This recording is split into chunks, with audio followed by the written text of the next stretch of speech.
chat box, and that way you guys can get your name in it. And well, no, I got you. So should pop up there. You should see it if you guys just go ahead and put your name in. That way I know it's so I can go back and give you your points. So you're doing that. Where everyone's doing that, I'll just kind of go over last week. You were on here with me. I covered the norm referenced assessments pretty much in depth. I am going to kind of go back quickly over that, hit on a few things. There's one thing I do want to clarify on there. I noticed on the ones that weren't on Zoom with us that did the participation questions.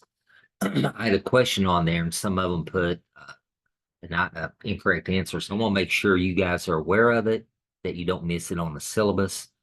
That's going to be in that report. And then I'm going to go ahead and switch over and I'm going to talk a little bit about CBMs and go ahead and start that. So I mentioned this last week, just as a courtesy reminder. I'm going to go ahead and mention it again at the beginning. This is pretty much the point in the class, out of the 8-week class, to where we're actually almost going to be talking about two different reports in the same Zoom session. We are. Okay, I'm going to go back, hit a few things on norm reference and see if you guys have any questions on it. I did cover it pretty much in depth last week.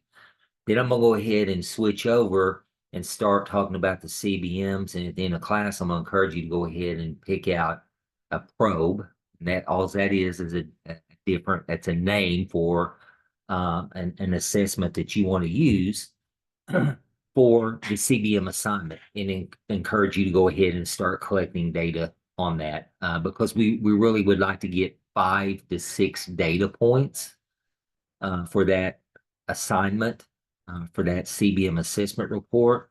And by going ahead and starting that process this week, you kind of get a jump start on it. And instead of waiting until after you turn in the norm reference test and then try to start it, and then you have to stack all those probe administrations up over a 2 or 3 day period. So it kind of helps just kind of collect the data. We're not so rushed. So I'm going to go ahead and pop up quickly the course syllabus. I want to point out something to make sure you guys don't overlook this. Just kind of talk a little bit about what all it will entail to make sure everyone can. So, assessment report is not any different the way we lay it out, the way it's formatted from what you did for the informal assessment report. Okay. You pretty much have your category for the identifying information. Same thing we're looking for. Name of test, the date that it was administered. If you're pulling data on your case study student, where it's administered previously, which some of you have asked about that, just put the actual test date that it was administered, okay, even if it was before this semester started, okay. You include the skills that are being measured, purpose of the test, reason why it was selected, okay. So really none of that's new. The background, if you're using the same case study student that you did the last time, you literally can use the same background information. You don't need to recreate it. You can literally pull that information off of the informal report that you did if it is the same student. Okay. So remember that. You don't have to redo all that, reinvent it, use the same one. The one difference I want to point out is in the test results and interpretation section. So if you look on the rubric in the syllabus, it talks about explicit analysis of results. Refer to all tables, charts, and/or graphs when explaining results. Here's something that's new that you didn't do last time. Explain the student performance in comparison to peers, utilizing the bell curve. Okay. So we talk about, and I mentioned this last week, when we talk about percentile rank or percentile, the student scored in the 82nd percentile. That literally means that that student scored as well, if not better than 82% of the students that have in that norm group. So that tells you that student was on the upper tier, did very well, scored as well or better than 82%. So talk about where's that going to fall on the bell curve? Okay. I will, after tonight, I will put some additional information in the SPED 805 resources tab if you would like to use it and you literally can capture the information I'm going to give you. It is a chart, a bell curve chart, and it has information where you can put scores in it, and it will chart it on that bell curve. And you literally can copy it and drop it over into your report. Okay, I use this template a lot when I go in and I'm contracted out to assess students for their initial eval or their reeval, and I use this same bell curve chart or graph chart, and I incorporate it into the comprehensive report. So I will add it in after tonight if you guys want to use that. It'll help save you some time. Okay. So I just want to make sure you guys were clear on that. Again, I had that on some of the participation questions, and I had several that missed that. So I just want to make sure that everyone is aware that's on there. Pretty much the remainder of it, the report is exactly the same as when you laid out your informal assessment report. Support your conclusions with data you collected from the assessment. Highlight the strengths based on data from the norm reference test. Okay. We're not going to pull data from the informal. If it's the same student, we're strictly working on the norm reference assessment data. Also highlight the weaknesses based on the data. Okay. You did that in the informal. Summary and conclusion. Tie your key findings with the background of the student. Also, just give a brief summary of their overall performance. Make sure you guys do include, and I mentioned this last week, make sure you include the permission form with this, even if it's the same case study student. Go ahead and attach it. Okay, so I just want to go over that, make sure everyone was clear on it. You will have to do, or part of the assignment is the lesson plan for the norm reference. Again, use the template that we have in the 805 resources section and just follow that template. Build that lesson plan based on the data that's collected from the norm reference. Okay, don't worry about the informal. You've already done that. We're past it. Strictly or the data from the norm reference, and then you will include that with your assessment report. Okay. So lesson plan, permission form, and then your assessment report. Is there any questions kind of how that's broken down? On going back to the test results and interpretation, make sure you understand that 2 items are weighted the most. There's that section's worth 50 points. There's 2 items that is equivalent to 30 points out of the 50. Okay, making sure that you provide table, chart, or graph to show your data on that. And then also explain student performance in comparison to their peers using a bell curve. And then just give us a conclusion, support your conclusion using the data from that assessment. All right. With the bell curve example that you talked about, like if we use that chart that you were talking about, Yeah. would that count as the table or whatever, or do we need to also do a separate table You or need to chart or go ahead and do graph? just a separate type of table to show your raw Okay. data. Okay. Okay, great. Then drop down and you'll add the bell curve in there. Okay, but you want to have either a table, a chart, or graph just to show some of the raw data that you're pulling, and then you'll add that bell curve in there. Okay, And, thank you. and again, you feel free to use the one that I'm going to provide in the resources page for you. Okay. Okay. Any other question over norm reference? Is anyone struggling at this point to get data information from school psychologist or school psychometrist that serves your district? Is anyone struggling there? I got on late. Do you have a few minutes after class so I don't take everybody backwards? No, I'll stay on. Yeah, no Okay, problem. sorry. I was having technical difficulties getting No, on. you're good. You're good. All right, thanks. Is anyone having trouble making that connection, or is everyone in a good place?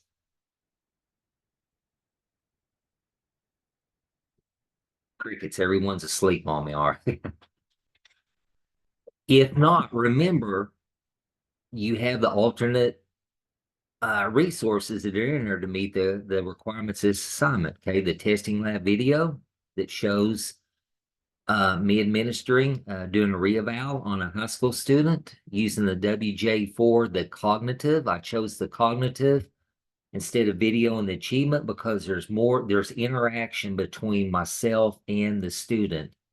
The achievement subtest, majority of those are timed. I literally give the directions and time them. I just sit there and watch them and score them. Okay.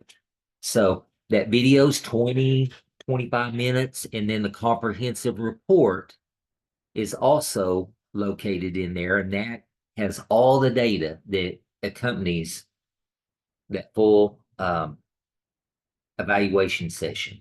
And you can literally just pull the data right off that report to help you meet the requirements of the assignment. Okay.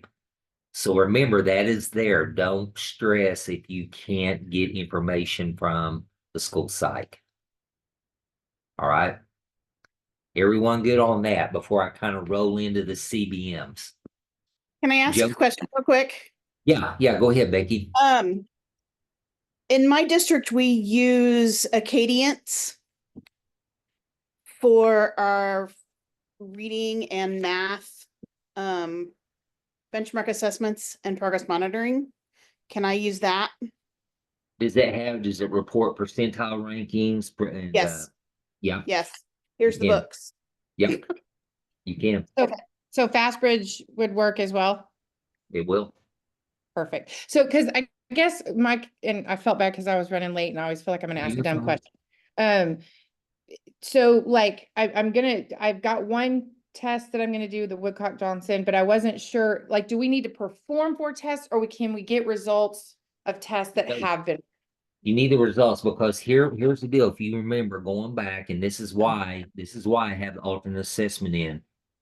And last week I was very straightforward on it.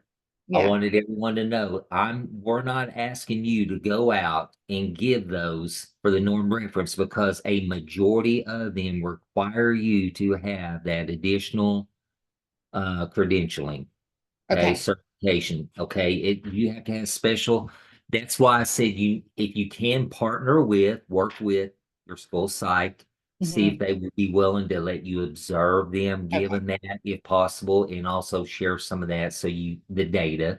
Yeah, If you don't have access to them, that's why the video was there. I'm not asking you guys to because you don't have the qualifications to. okay. And- Sorry, and I do remember you saying that. I just, last week I was playing catch up, so I just wanted to make sure. You're fine. I just want to make sure because Jody, Yeah, I'm also doing Fastbridge for mine. I just like literally had my kid do all of the math screening assessments. okay. So And that I I would thought, have like, multiple points of data for like her math skills or whatever. okay, perfect. Yeah, and we did ours already. And Right. so like I have it. I just wanted to make sure we did. Yeah, I Yeah. just. Yeah. No, that's fine. Okay. And All right.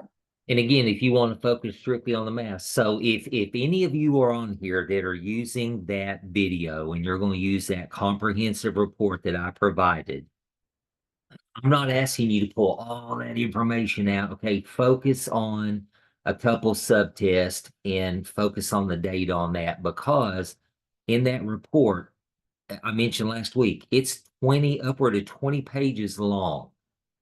Those are very in-depth. There's a lot of information in there. Okay, I'm not asking you to go and pull all that in for this assignment. Just pick out a couple of the subtests, the reports on there, based on what you feel like are some low areas that you could focus on as maybe some areas that need to be addressed with that student. Okay, because a lot of these, especially like the Woodcock Johnson, the WJ4 that I mentioned a lot, it's very in-depth. I mean, there is a lot of information. Matter of fact, to be straight up honest with you, when I go in and do an initial or reval, I don't administer all the subtests. There's about 10 on the achievement, 10 on the cognitive, because if you looked at the whole kit, there's 20 plus subtests for each one. Okay. And so there are 10 main ones that we focus on the achievement side, 10 on the cognitive. And that's what we do our reporting on. Okay. Any other questions? Again, the first part of this is kind of just a little quick review, clarification for norm reference. If you have any questions before I roll over and look at CBM. So that's really kind of what tonight was set up for. So anything else on norm reference before I kind of switch gears here and talk about CBM. Everyone's good? Okay. I'm going to do a screen share again and go back and pull up a slide deck. And bear with me just a minute. I'm going to have to switch over and get it where I want. Taking just a second.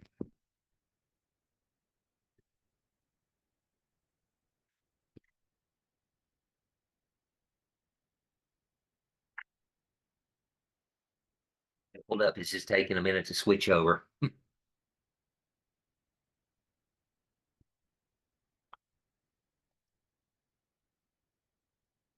Now I'll get back to you. All right. Okay, so for now that we're talking about CM, I'm going to actually backtrack just a little bit. So this particular slide deck was actually available back in about week number 2 when we started talking about informal assessments. Okay, so this slide deck was kind of a culmination. So I'm going to back up and go to it. It was back in chapter 6. And we actually touched on a little bit of this when we looked at the informal assessments. So, but a little bit about CBMs. Curriculum-based measurements, really, I always say it's a kind of a glorified informal assessment. Okay, CBMs could be some teacher-made probes. They could be some that are produced, offered through your curriculum, your textbook companies. It could be a variety of sources, but basically curriculum-based measurements, CBMs, we use those to monitor student progress. We do it frequently by comparing students' progress with an expected rate of progress. And so it's based upon usually the achievement goal for the year. And it's a monitoring of progress that lets the instructor, the teacher, know whether that child's making adequate progress. Okay. So it enables us to collect multiple data points. Now, for this class, obviously, we're doing this in a condensed version. So we're just going to kind of talk about the process. And then we're going to, in the data collection, we're going to ask you to collect 5 to 6 data points. But at the end of this process, you can imagine, hey, well, this would be actually pretty full if I was able to do this over the course of the year. I would have a lot of information. These you can literally administer in just a couple minutes. Okay, but it gives you a lot of good information. CBM actually is considered a formative type of evaluation, even though it's quick. It gives us a lot of information in a short amount of time. So we want them to be pretty reliable, and we also want them to be valid. So we can use those in a confident manner in the classroom to help make some good educational decisions. If you have a student that you are suspecting that may be eligible for some special services, before you get to the point of doing the formalized assessment, you might want to do some CBMs over a period of time and administer those probes multiple times to get those data points to help you see, are they making good, adequate progress in what I call an upward trajectory or upward motion, or are they continuing to go down? Are the data points showing a downward trend?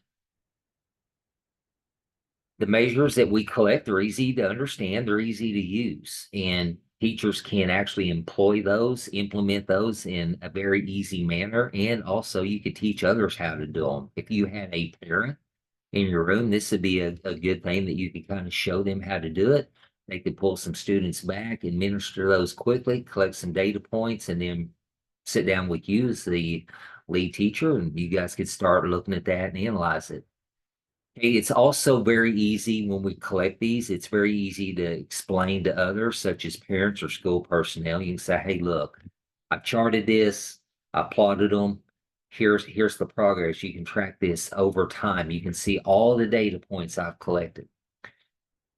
Because these measures are used frequently through the year, they do not They don't have to be expensive. They can be very inexpensive. Guys, there's a lot of CBM probes that are out there that you can pull for free off various websites. And I'm going to give you one before we get off here tonight to let you look at, kind of search for some probes that you use. So CBMs, there's all kinds. We can do them for reading fluency, reading comprehension. So for fluency, we have grade level passages. Students may read a passage orally for 1 minute while the teacher records the errors. So you could record it in number of words read correctly per minute. You could also do an accuracy rate or come up with a little rubric. Comprehension. What we have is, I always refer to this as the old maze test or closed test, okay? So students are given a passage on their grade level, and there are certain words throughout that passage that are missing, and the student will have to select what they feel like is the correct word to go in there based on the words in the passage that are provided. So they have to kind of interpret and make sense of that passage, even though there are words omitted, and there'll be options for them along to select what they feel like is a proper word, and they'll be given 3 choices. Okay, we call that the maze test. Here are some recommended reading growth rates in words. When we look at words, if you're trying to plot their growth rate, I'm getting tongue-tied, in words, it has it for grades 1 through 6. Okay, there are other charts out there available on the internet that will show you some of the upper grade levels, but for most schools, a lot of them, they still teach reading and have reading classes through the upper and upper elementary grade levels. Not so much so when you get on into junior high or high school, but to give you an idea, you may want to go back and reference this if you select reading or math. It has grades 1 through 6, and it has what they consider to be a realistic growth rate. Realistic growth rate for those students. 2 words. Second grade, 1.5. Third grade, 1. 0.85 for fourth, 0.5 for fifth, 0.3. Okay. Special ed, it shows a realistic growth rate. And then for general ed, okay, it has it 1.8, 1.66, all the way down. If they're really ambitious and really hardworking, it gives their expected growth rate out to the far right. So that is a very good to look at as a reference. If we look at fluency, so you can determine a baseline. Students read 3 separate passages orally, and then you come up with the median or the average score as a baseline. Okay, so we know really where to start then. They may read the first passage and just struggle right off the bat, and you automatically get your attention. That tells you for that child, that passage, you may need to drop it back a grade level if they really are just struggling to get through that. And then possibly drop it down, give them the next 2, and then score it, and then that'll kind of tell you, hey, the lower grade level is the one that's going to be the most conducive for that student. Something else we're going to do when we go to plot these is we're going to establish a goal, and then we're going to plot on that graph what we call an aim line. We want our aim line to go upward. In an upward trajectory, we don't want it to go down. If that line is continually going downward, that tells us that content is well above that student's ability level, and we need to drop it back. So we want that point to be in a continuous upward motion. So for fluency, it gives you an example of how to calculate it. Okay, so for a second grade student, let's say their baseline is 55, and we want, according to the chart, it shows that their weekly increase should be 1.5, and there's 25 school weeks left. You take 25 weeks times the weekly increase of 1.5, that's 38. We're going to add those 38 words to the baseline of 55. And so our aim line, our plot line, we hope to achieve for their fluency is increased to 93 words. Okay, so that's how you calculate that based on that grade level. Any questions on that? It's a lot. I will go over these same things again next week. I just kind of want to introduce them to you tonight, and then I will go through it again next week for you. So, determining progress when we're talking about reading fluency. So we're going to plot data 1 to 2 times a week. That's on a realistic. I know where this is condensed, but if you were doing this throughout the school year, you would want to get data 1 to 2 times a week. If the student falls below the aim line on 3 to 4 consecutive measures, that means giving the probe 3 to 4 times and they're going below that aim line, we need to adjust it. That tells us we kind of hit the wall with that student as far as the content, the grade level, the content of information we're giving them, and their ability level. And so if 3 out of 4 consecutive times we give that probe and it's downward, they're not reaching their aim line, we need to adjust instruction. Okay. So the good thing about this is it's ongoing monitoring of those students. Just think about if this was not occurring and you didn't have those data points, you would assume that the student's doing well and just continue moving forward down the pathway that you're going, when in reality, students just going to get further behind. Okay. Trend line. What is that trend line? It provides an average performance. Okay. So the Tukey method. So you divide your data points into thirds and you find the median for the first and your third group, and then you plot and connect those points on a graph. We're not going to necessarily do that. It just shares that method. We're not going to ask you to do that on an assignment. Okay? I just wanted to share that information with you. Reading comprehension. So, Jody, let's say you're working with 4th grade students. So we select the grade level and instructional level passage. So let's say you're working with 4th grade student. We could start them off maybe 3rd grade because we know their reading's a little below. Keep the first sentence intact and then delete every so many words. You could say, I'm going to delete every 4th word and leave a blank in its space. For that particular space, you're going to provide 3 words. Only one of them should make sense. This is kind of how you do the maze test that I just talked about. Consider some of the following criteria for the word choices. Okay. They should not make contextual sense, should not rhyme with the correct choice. They should not sound or look like their correct choice. They should not be nonsense words. They should not require the student to read ahead to eliminate a choice. And they should not be challenging in terms of meaning. Should be something that they understand for their grade level. Okay. The maze test, I always like doing this with students, just to kind of see how they performed on it. Saw that they found it to be somewhat challenging. They always enjoyed doing it. So if you want to determine progress in spelling, you may be ELA and spellings embedded in that. So you could construct measure from grade or instructional level. So let's just say for grades 1 through 3, you want to use 12 words. And if it's 4th through 8th, maybe you want to focus on 18. So when we score those, you can do it by correct letter sequences. So 1 point for each 2 letters that are correct in the sequence. Okay. You can give 1 point for the correct beginning and ending letters. So that's how you go in and score those. So for example, the word time, you have a T, T-I, I-M, M-E, and E. Okay, so you have 5 correct sequences on that.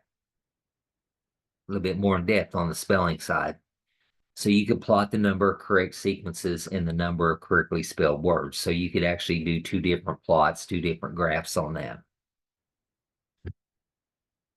Okay, here's a chart that is recommended weekly growth for spelling.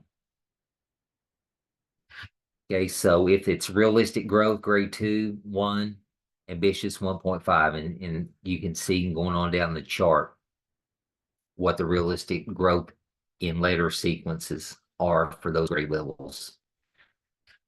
Some of you may want to focus on math. So you would have measures again for grade or instructional level. computation problems composed of 25 problems. Students are given 2 minutes to complete the problem, so you could score the digits correct per minute. So 1 point for each digit that's correct in the answer. So for example, 54 plus 21, that's 75. So I have 2 digits that are correct. So you could plot the number of digits correct per minute. Maybe not the number of the answer is correct, but the number of digits. One way, one good, I've always mentioned this, math, you're talking about 2 minutes and 25 problems. I don't know if you guys that do math ever do the I call it the mad minutes. That's a good one, CDM, to do on this if you want to, do it with math. But mad minutes, always had students really like to do that. Those used to come in a kit book for all grade levels. So it's very easy if you need to drop them back a grade level. So always enjoyed those. Used to do them for warm-up activities to review my previous day's math lesson. Recommended weekly growth for math in digits correct per minute. So here's the chart, provides that. A little bit about CBM, just a little bit about the research on it. So CBM progress has been found to noticeably affect academic achievement when results are used to modify instructional planning. Again, these are good tools, quick ways to get data points and see how students are doing. I don't know how many you serve at the moment. If you would have help being able to do them over a period of time, I would encourage you to try it just to kind of monitor. Gives you a good way to make adjustments or modify some of your instructional planning. Okay, as a teacher, it helps you set some higher goals. Students get more feedback, okay, because they're being given these frequently and they can see how they're doing. Teachers can modify the instructional techniques more often, so it allows you to make adjustments more so on the go versus teaching concepts and objectives. You're going to teach X number of objectives and you're going to give an assessment. This, you're able to give some quick assessments along the way and see if the students are understanding. You can also predict future performance on perhaps high stakes tests, such as state testing. Okay, it allows you along the way, if you're collecting this data, to see what adjustments you need to make. They may do really well on some of the objectives that you're teaching, Allison, and then on others that you get into, they may be really struggling. That tells you need to put the brakes on, stop and go back and focus on those specific objectives versus assuming they get it and we only screen them once every week or once every 2 weeks. It could also be some valid assessments for obtaining data to help in determining eligibility for special education. So again, this is some additional information that you can present or bring to the table to help when it's time to sit down and make decisions on whether students qualify for service. Teachers and students tend to like CBM a little bit better because it's quick, it's easy to interpret, it's easy to track. Also provides data into students' acquisition of skills. It's also may influence additional scores on other assessments, including other CBMs. So it's a little bit about just kind of the overview of CBMs. Okay, I always say a lot of times it's kind of somewhat what I'd say a glorified informal assessment. Okay, we call it a probe. So if you look ahead in the syllabus and it talks some about select probe to administer, that's what it is. It's simply just another word for an assessment is what we're calling it, a probe. One website I always recommend that students go look, and I would encourage you to go on there, in the next day or two and just kind of start looking around. They have it for all various grade levels. The website is called easycbm.com, EASYCBM.com. It's free. It'll have multiple content areas and it'll have grade levels, and you can go in there and pick and specify, and it will give you options for different probes that you can use. One thing that we would like to do for this assignment, that's why I want to go ahead and cover it this evening, is like to for you to be able to collect 5 to 6 data points. That means you would have to administer a probe 5 to 6 times in order to get the data points.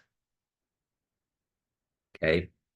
So start thinking about that. I know that you haven't even submitted your norm reference, but at least kind of have that in the back of your mind. Next week, I will jump right back into CBM. We'll review it and pull up some examples of some CBM for you to kind of show you. If you're having trouble locating some, we can talk about that as well, but at least want to get you started thinking about it tonight. That way, if you find one you want to use, you can actually go ahead and maybe sit down with your case study student and administer it 1 to 2 times, possibly this week or even the beginning of next week, and go ahead and get that process started. Okay. Is there any question on CBMs? Okay. So I know we've had a lot of questions about FastBridge. But I do know that FastBridge has progress monitoring, but I also think the lowest or the most frequent that I can do, like if I set up one, is every week. So if I wanted to use that, because that's where all the rest of my data is from, could I do that and then supplement with Easy CBM, like do 4 other data points from You Easy could, CBM? it needs to be specific. So the CBM, Till, I want to clarify something. The CBM that you select, make sure you have one that you can change up and modify somewhat. You don't want to give the exact same one with the questions and everything in the exact same order, because you don't want to memorize it. You want to be able to jumble it up and Right. modify it each time you give it. Okay, so if you're going to do that, Allison, you need to make sure that it is subject area specific and that it's consistent, that we're not given 3 day probes for reading and 3 for math. It needs to be one subject area consistent. Right. Well, Yeah. so my student, her scores indicate a need for automaticity, math automaticity work. And Yep. so in FastBridge, she's already set up for math automaticity progress monitoring, and FastBridge has like 50 forms or whatever that they do every week. Sure. But if I can only do 1 per week, but I need 5 data points, could I like supplement with Easy CBM? You could to you can get pull those a points. probe off of CBM that's very similar grade level, and yeah. Okay. You should. Cool. Thank you. Yeah. Any other question? Again, next week I will pull up as well. I don't want to show you too much tonight when you haven't even technically finished a norm reference and you're like, oh my gosh, I'm overwhelmed. But next week I will actually pull up, because the table chart or graph to meet the requirement for that assignment, I'm going to pull up an example in the course shell that I have for a report that's in there to show you what all we're going to be looking for on that graph. We're going to be asking you to not only put your data points for the 5 to 6 probe administrations, but we're going to ask you to show us where the baseline is and also where an intervention line would go if there's one. Okay, so let me give you an example on that. Let's say your first 2, you kind of established, hey, Johnny Joe's baseline is going to be right here. We know this content's going to be appropriate moving forward. I gave him the first 2. He's pretty consistent on it. I know I can keep it right on that content. So you know you can move forward. If Candace, if you give your first 2 and the first one is, let's just say he scores a 60, and then you give a second one on the same grade level and it drops, that right there is going to tell you I need to drop it down, because it's going to be too much for that student. I need to drop it down a little bit and then pick right back up and move forward. Okay, so let's say, Candace, you have a 5th grade student and we know he's behind in math, and so you think, all right, I'm going to start off with a probe that's on 4th grade math, could be multiplication, and he scores a 60, and so I'm going to turn around 3 days later and give him the second one, and he scores a 52. Tells me I probably need to drop that down, and so that's where my intervention line would be. My intervention is I'm dropping it back, and then we're going to move forward and track using as data points. So I'll show you that next week, show you what it looks like on that graph, that chart, so you kind of have a little bit better understanding. But really moving forward from tonight, the goal is to finish up your norm reference. Also think about your CBM, kind of narrow that down where you think you want to do it in reading. Do you want to do it in reading fluency, comprehension, spelling? You want to do it in math? There's so many different areas you could do it in math. Think about, hey, I really want to focus on this with my student.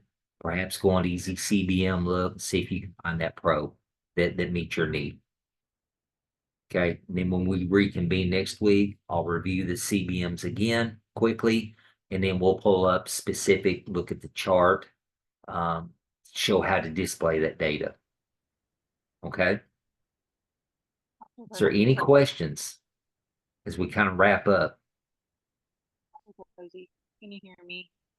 I can barely, yes. Okay.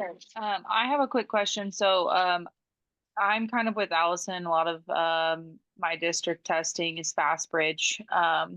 And so we do CBM weekly with the reading fluency and specifically my kiddo. I've already given her 2 of those tests. But she only improved 1 word correct.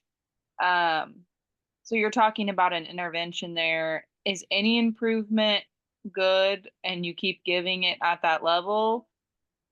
It is, as long as they're progressing in an upward, you see that trend going upward and they're making progress, I'd go ahead and leave it there. But if you see a sudden drop, that's where you want to Okay. stop and start looking.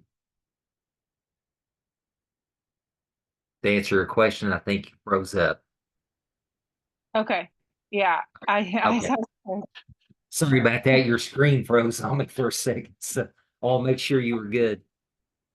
It's okay. Yeah. I just think that I'll go ahead and do that from FastBridge because I'll have enough probes by then, I think, by the time Yeah, that you we should do that. have.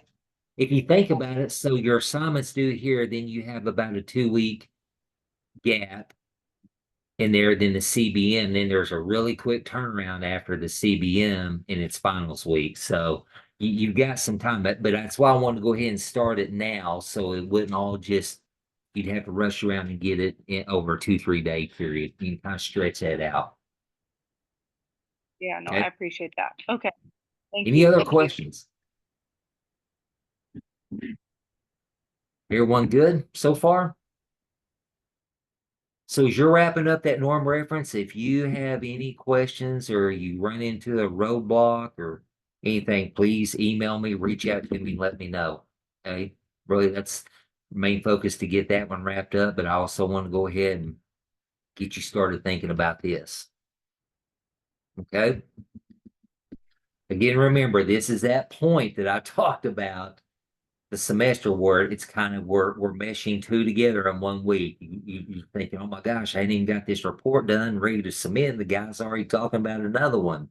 So it's that point right here. So we're there. Really quick, I know you have office hours. Yeah. If we do email you with questions, would you be able to answer them this week, like for the norm Yeah, bait? Like, yeah.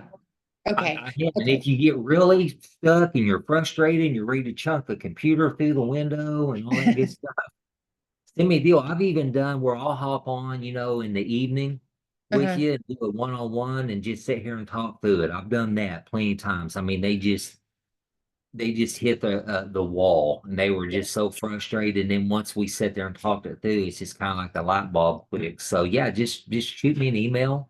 Okay, perfect. Thank you. Let me know. Okay. All right, thanks. You're welcome. All right. If nothing else, we'll go ahead and end for tonight. So remember, just reach out to me if you're struggling with anything and we'll connect. If I can't help you by email, we'll hop on a quick one-on-one Zoom. Talk good. All right. Okay. Hope the rest of your week goes well. You All guys right, have a good thank evening. you. And Take I care. think you covered most of mine, so I don't think I need to stay on. I'll shoot you Okay. an email if I get stuck. All right. Sounds All right, good. Thank thank you. you. All right. Yeah. Bye-bye.